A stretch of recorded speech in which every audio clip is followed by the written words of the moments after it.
એ છોકરો એની ભલે એકલું ગોકરા કરે એની વાત બીજા ના કરતા.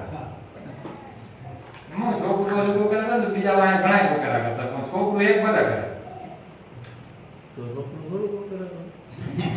બીજા છે બોલે નહીં બોલે. ક્યાં અને બંધ થઈ ગયું છે કોઈના બોલે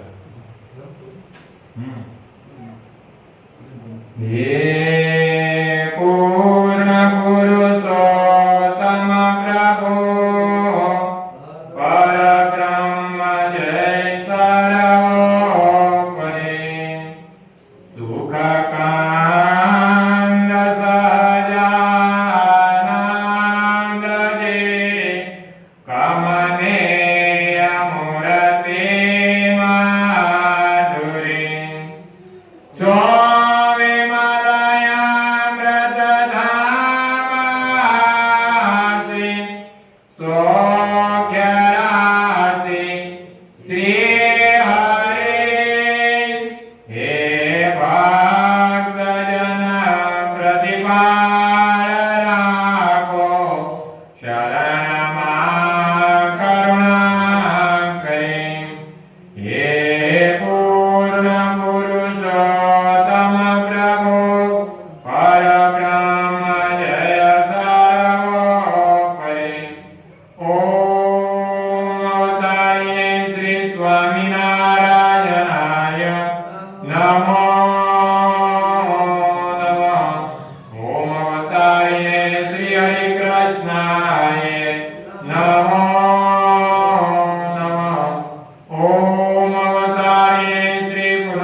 સ્વામિનારાયણ હરે સ્વામિનારાયણ હરે સદગુરુ નિર્મદાસ સ્વામીની વાતો.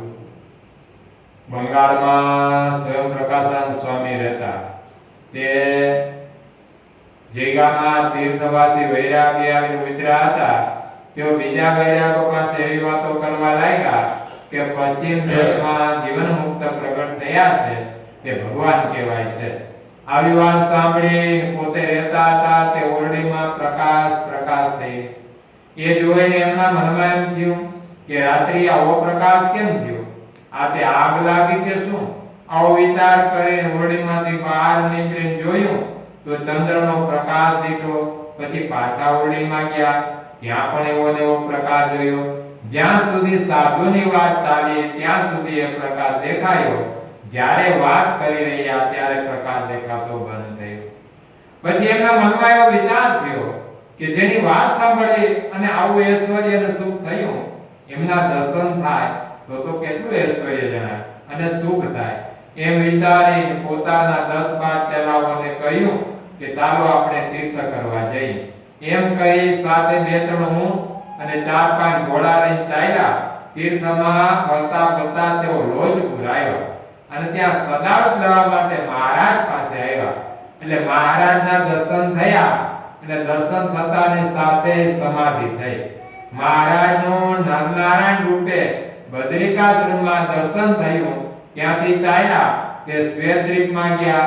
ત્યાં નિરંજનમુક્ત સહિત વાસુદેવ રૂપે તેમને મહારાજનું દર્શન થયું. ત્યાંથી ચાલ્યા તે વૈકુંઠ લોકને વિશે ગયા. ત્યાં ગરુડ અને વિશ્વક્સેનાદી પાર્ષદ સહિત લક્ષ્મીનારાયણના રૂપે મહારાજનું દર્શન થયું. ત્યાંથી ચાલ્યા તે ગોલોકને વિશે ગયા. ત્યાં નંદ સુનંદ અને રાધિકાદી પાર્ષદ થઈ શ્રી કૃષ્ણ રૂપે મહારાજનું દર્શન થયું. ત્યાંથી અક્ષરધામ ગયા. ત્યાં અતિ તેજોમય સિંહાસન રૂપે બિરાજમાન, અતિ તેજોમય મૂર્તિવાળા, અતિ તેજોમય અનેક અક્ષર મુક્તોની સેવા શ્રીજી મહારાજને જોઈ અતિ સુખ અને આશ્ચર્ય પામ્યા. અને તેમના ચેલાને કહ્યું કે બાબાજીને આવું ક્યારે થાય છે? ચેલાએ કહ્યું આવું તો કોઈ દિવસ થતું નથી, આ તો આજે જ આમ થઈ ગયું. પછી સમાધિમાંથી પાછા દેહમાં આવીને મહારાજને વંદન કર્યું. મહારાજે એમને સીધું અપાયું, તે લઈને ઉતારે ગયા. ત્યારબાદ સ્વયં પ્રકાશાનંદ સ્વામીએ એકલાએ આવીને મહારાજને કહ્યું કે મહારાજ, તમે તો સાક્ષાત પુરુષોત્તમ નારાયણ છો અને મારે તમારી પાસે રહેવું છે. મહારાજે કહ્યું કે તમારા ચેલા ટંટો નહીં કરે? ત્યારે તેમણે કહ્યું ટંટો કરશે તો પણ હું નહીં જાઉં અને મારી પાસે 500 રૂપિયાની સોનામોર છે તે મારે તમને આપવી છે. મહારાજ બોલ્યા, મારે સોનામોર જોતી નથી, એ તમારા ચેલાને આપીને એને સમજાવી વિદાય કરો અને પછી તમે રહેજો. એટલે તેમણે એક ચેલાને સમજાવ્યો અને સોનામોર આપીને વિદાય કર્યો. પછી પોતે રહ્યા. મહારાજે એમને સાધુ કરીને એમનું સ્વયં પ્રકાશાનંદ સ્વામી નામ પાડ્યું. શ્રી ભુજમાં સુંદરજીભાઈ મહારાજને કહ્યું કે મહારાજ, ત્યાગીની માફક અમારું કલ્યાણ થાય એમ જણાતું નથી, કારણ કે એ તો આઠે પોર ભગવાન ભજે છે અને ગ્રસ્તને તો પ્રભુ ભજવામાં અનેક વિઘ્ન થાય છે. એટલે મહારાજે બોલ્યા, ગ્રહી ત્યાગીનું કલ્યાણ તો સરખું થાય. ત્યાગીને અન્નજળ વસ્ત્ર પુસ્તક દેવું તેને કરીને ગ્રસ્ત સહાય કરે છે.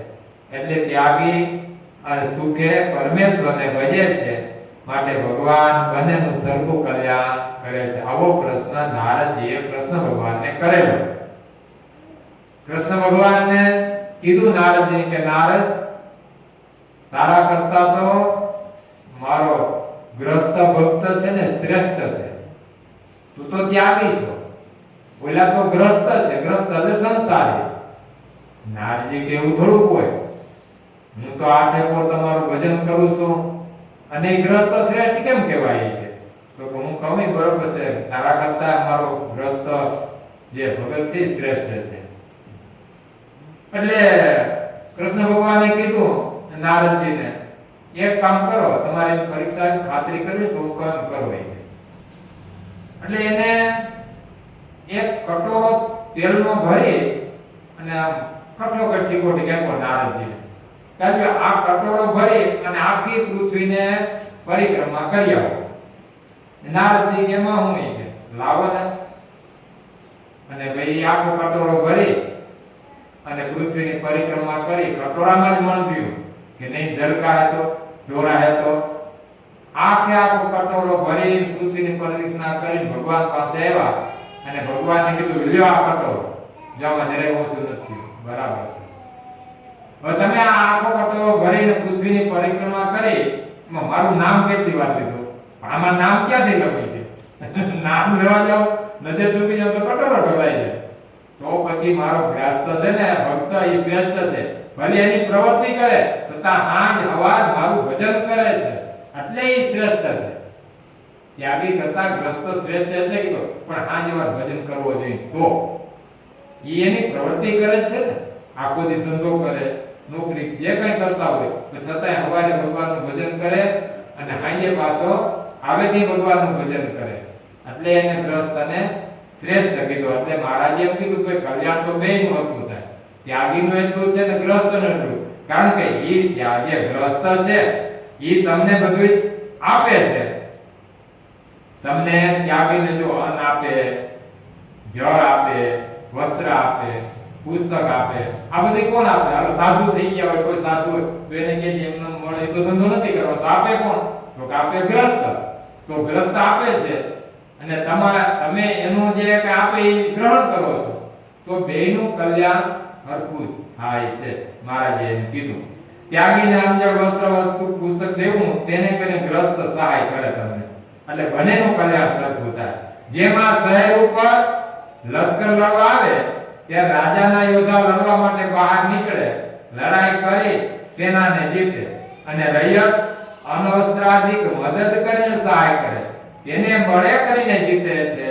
આ જોઈ રાજા એ રૈયતને પણ યોદ્ધાને મોજ કરાવે છે. કારણ કે જો યાર લશ્કર લડતું હોય એને જો ખાવા પીવાનું બધું સરસામાં પૂરો રૈયત ના આપ્યું તો ઓલા એમનું તો નથી લડવાના. એટલે જે રાજા છે ને એ રૈયતને એના યોદ્ધા જેટલું જ સન્માન આપે, જેટલા ઓલા લડવા ગયા ને એટલું જ આ ગ્રસ્ત હોય જે રૈયત હોય એને સન્માન આપે. શ્રીવતમ શ્રીધરમ સર્વદેવી શરમ ભક્તિધર્માત્મજમ વાસુદેવાય માધવમ કેશવમ કામદાય કારણમ સ્વામિનારાયણ મનિલકાંતે ભજ સ્વજ